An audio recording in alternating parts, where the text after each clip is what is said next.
بسم اللہ الرحمن الرحیم وَلَنَبْلُوَنَّكُمْ بِشَيْءٍ مِّنَ الْخَوْفِ وَالْجُوعِ وَنَقْصٍ مِّنَ الْأَمْوَالِ وَالْأَنفُسِ وَالثَّمَرَاتِ وَبَشِّرِ الصَّابِرِينَ الَّذِينَ إِذَا أَصَابَتْهُم مُّصِيبَةٌ قَالُوا إِنَّا لِلَّهِ وَإِنَّا إِلَيْهِ راجعون۔ صدق اللہ العظیم وصدق رسول النبی الکریم ونحن علی ذلک لمن الشاہدین والشاکرین والحمد للہ رب العالمین۔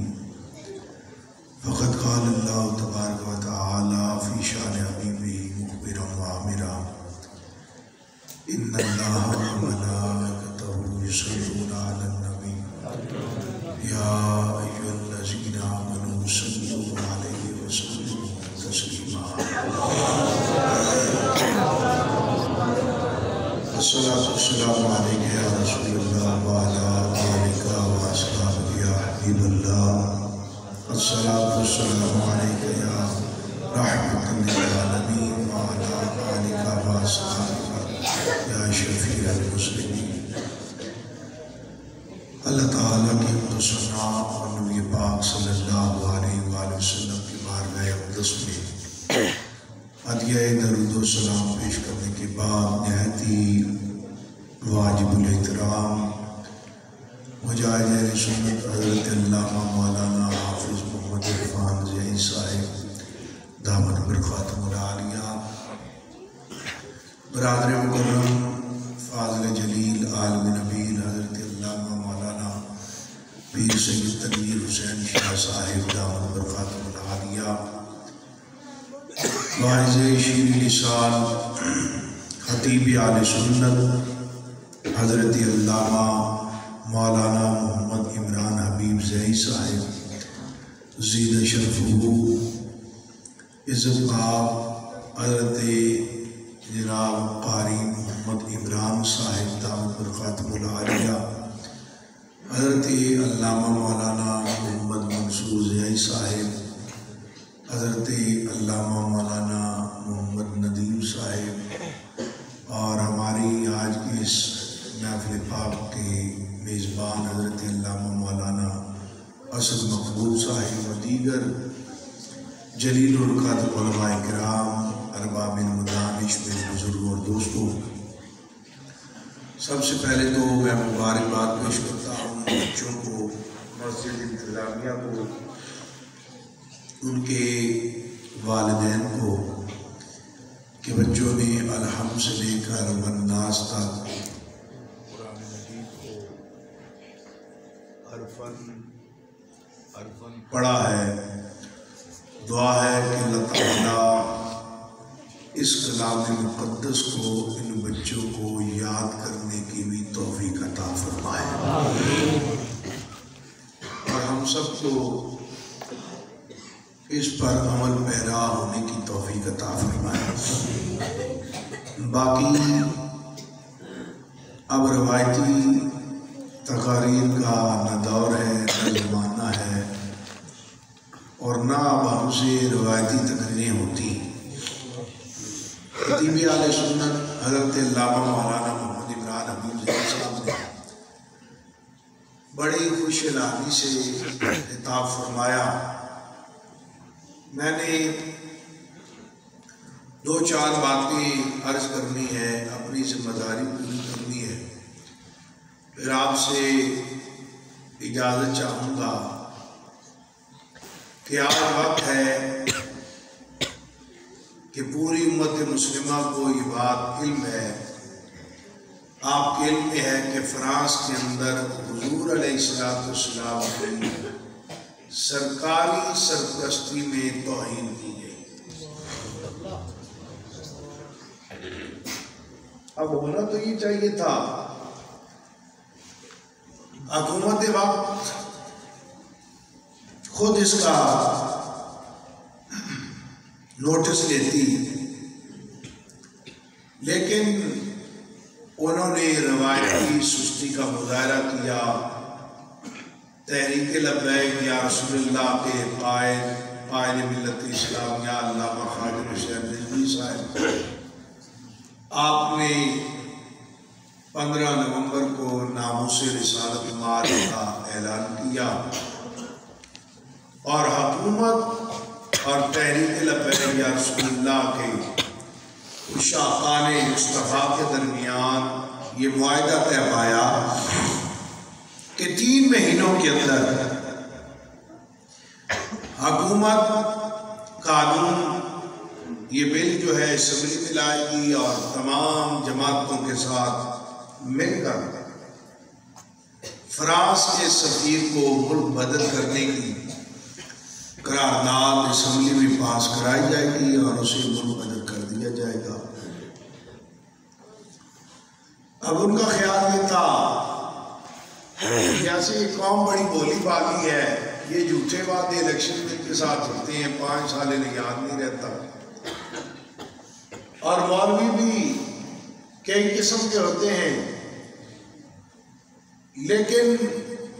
محمد عربی کے غلام مولویوں سے حکومتوں کا پہلی بار پالا پڑ رہا۔ 3 مہینے ہونے کو آئے، انہوں نے سمجھا مولوی بات کو بھول گئے ہیں، خادم رضوی صاحب چلے گئے ہیں، اب کون یاد کرائے گا؟ خادم رضوی صاحب آپ نے دنیا سے پردہ فرمایا ہے، لیکن لاکھوں شاقان مصطفیٰ کو زندہ اور تابندہ کر گئے۔ اب 16 فروری کو ہمارا اور حکومت کا معاہدہ ہو رہا ہے پورا، اور 17 کو ہمارے قائد محترم صاحبزادہ حافظ محمد صاحب رضوی صاحب آپ جو اعلان فرمائیں گے ہم نے اس پر عمل کرنا ہے انشاءاللہ۔ پولیس نے اپنا کام کرنا ہے اور ہم نے اپنا کام کرنا ہے۔ ہم یہ نہیں کہتے آپ گرفتار نہ کریں، علماء کو ڈنڈے نہ ماریں، آنسو گیس نہ پھینکیں، گولیاں نہ چلائیں، آپ چلائیں، لیکن اتنا بات ضرور یاد رکھنا، مرنے کے بعد قبر میں نہ عمران خان نے آنا ہے، نہ زرداری نے آنا ہے، نہ نواز شریف نے آنا ہے، قبر میں تاجدار مدینہ نے ضرور آنا ہے۔ اور قبلہ بابا جی فرماتے تھے یہ حشر کو ہوگا معلوم کہ جیتا کون اور ہارا، یہ دنیا فانی ہے۔ اچھا آپ کے ابا جی کو بندہ گالی اور پھر آپ کے گھر میں رہتا رہے تو آپ تو بڑی غیرت کا مظاہرہ کریں گے یا نہیں کریں گے؟ آپ اسے رہنے دیں گے، بندہ آپ کے گھر کرے اور آپ کے گھر میں رہنا شروع کر دے تو آپ اسلام امن کا درس جو دیتا ہے، بھائی چارے کا بھی درس دیتا ہے، اسلام تو کہتا ہے معاف کر دو، لیکن آپ کہیں گے وہ بندہ بڑا بے غیرت ہوگا جس کے باپ کی توہین کی جائے اور وہ دوسرے بندے کو اپنے گھر میں رہنے، اور باپ کی توہین ہو اور غیرت کا مظاہرہ کرے، نبی کی توہین ہو جائے تو ہم غیرت کا مظاہرہ نہیں کریں۔ آج قوم کو یہ بزدل بناتے ہیں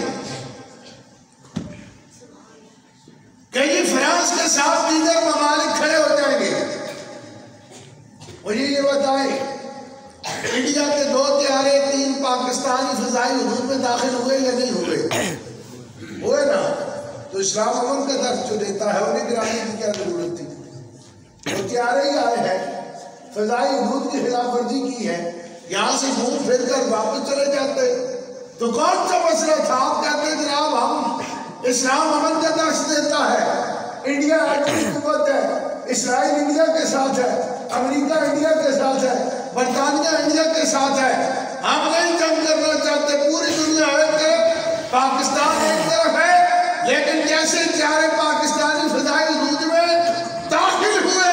پاکستانی شہیدوں نے انہیں نشانہ بنایا اور پاکستان کی عزت کے لیے دنیا سے ٹکر لینے والوں نبی کی عزت کے لیے باہر نکلتے ہوئے تمہیں کیوں موت پڑتی ہے؟ جب بات حضور کی آ جائے تو پھر اگر مگر سے بات نہیں چلتی۔ اور یہ بات یاد رکھنا،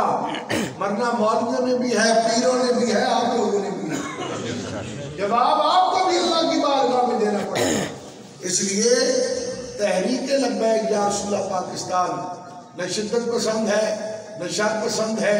نہ دہشت گرد ہے۔ ہم اس ملک کا ایک معاملہ بھی توڑنے کے روادار نہیں، لیکن بات اتنی ہے، اب بات نبی کی عزت و ناموس کی آ گئی ہے، بات تاجدار مدینہ کے ساتھ والہانہ عقیدت اور محبت کی آ گئی ہے۔ اس لیے مرکز غیرت و حمیت قبلہ امیر المجاہدین کے دربار سے جو اعلان 17 تاریخ کو ہوگا، ہم انشاءاللہ اس پر من و حنمت کریں گے۔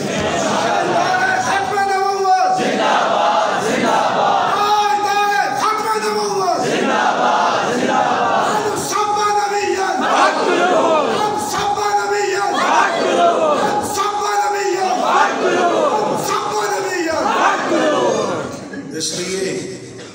آپ حضرات سے میں یہی گزارش کروں گا، ہر قسم کی جماعتی سیاسی وابستگی سے بالاتر ہو کر اپنے نبی سے وفا، حضور کی عزت و ناموس کے لیے اپنے آپ کو بیدار کریں۔ ساری عمر نعرے لگائے غلام یہ رسول بہت بھی قبول ہے، بہت قبول ہے، 4 دن جیل نہیں قبول، 4 دن بندہ جیل چلا جائے تو کون سی بات پڑتی؟ لوگ کئی برے کیسوں میں زندگیاں گزار دیتے ہیں۔ آصف زرداری صاحب نے 11 سال جیل سیاست کی وجہ سے کاٹی، اور وہ 11 سال جیل کاٹ کے بھی اپنے مشن سے پیچھے نہیں ہٹے۔ ہم ناموس رسالت کے لیے چلے جائیں اور مشن چھوڑ دیں، یہ زندگی عارضی زندگی ہے۔ اور اگر قبلہ امیر المجاہدین فرماتے تھے، صحابہ نے مال بھی دیے، اولادیں بھی کٹا دی، اپنی جانیں بھی قربان کر دی، اگر ہم صرف جیل جائیں یہی خدمت قبول ہو جائے اور ہماری بخشش کا ذریعہ بن جائے، اس سے سستا اور سودا ہی کوئی نہیں۔ آج امت کو ضرورت اس بات کی ہے کہ ہم اپنے نبی سے والہانہ محبت کا اظہار کریں، ہمارے حضور کی توحید، اور ہم خاموشی سے بیٹھ رہے۔ ہمارا اتنا بھی حق نہیں کہ ہم پاکستان کی سڑکوں پر نکل کر تاجدار مدینہ کی عزت و ناموس کے نعرے بلند کر سکیں۔ باقی قرآن نے کہا وَلَنَبْلُوَنَّكُمْ بِشَيْءٍ مِّنَ الْخَوْفِ وَالْجُوعِ وَنَقْصٍ مِّنَ الْأَمْوَالِ، ہم تم کو آزمائیں گے، کبھی بھوک دے کر، کبھی مال کی کمی دے کر، کبھی خوف دے کر۔ جب تم اس میں ثابت قدم رہو گے، وَبَشِّرِ الصَّابِرِينَ الَّذِينَ إِذَا أَصَابَتْهُمْ مُصِیبَةٌ، اور جب انسان جو صبر کرنے والا ہوتا ہے، جب مشکلات پر صبر کرتا ہے، اللہ انہیں اجر عظیم عطا فرماتا ہے۔ آج وقت ہے کہ آج ہم حضور کے دامن سے وابستہ ہو جائیں۔ جب روح اور جسم کا تعلق ختم ہو جائے گا، پھر ہمارے ہاتھ کچھ نہیں رہے گا، یہ بات یاد رکھنی ہے۔ آج لوگ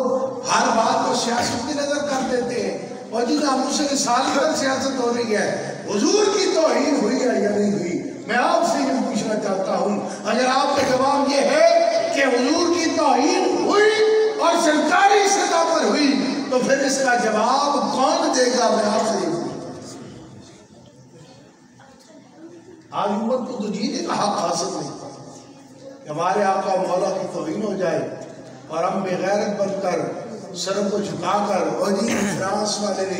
FATF کا بل پاس کرنا ہے، ہماری جو ہے ہمیں بلیک لسٹ کر دیا جائے گا، بلیک لسٹ کر کے تمہیں جہنم میں بھی دھکیل دیا جائے، ہمیں اس سے کوئی غرض نہیں۔ ہمیں ایک ہی غرض ہے کہ بتاؤ حضور کی عزت و ناموس پر ان بدماشوں نے انگلی اٹھائی ہے، تم نے ریاست مدینہ ہونے کے سبب انہیں کیا جواب دیا ہے؟ بس سیدنا صدیق اکبر رضی اللہ تعالیٰ عنہ نے، آپ نے تو جو مدعیان نبوت تھے جھوٹے، ان کے خلاف اعلان جہاد کیا، کفار کے خلاف اعلان جہاد کیا، اور اسلام کا پرچم بلند کر کے بتا دیا، جب بات اسلام کی آ جائے، جب بات ختم میں نبوت کی آ جائے، پھر ریاستیں نہیں بچائی جاتی، پھر اللہ کے دین کو بچایا جاتا ہے۔ ریاستیں تو پاکستان کے علاوہ بھی اور بہت سی ہیں، لیکن اگر دین کو ہم نہ بچا سکے،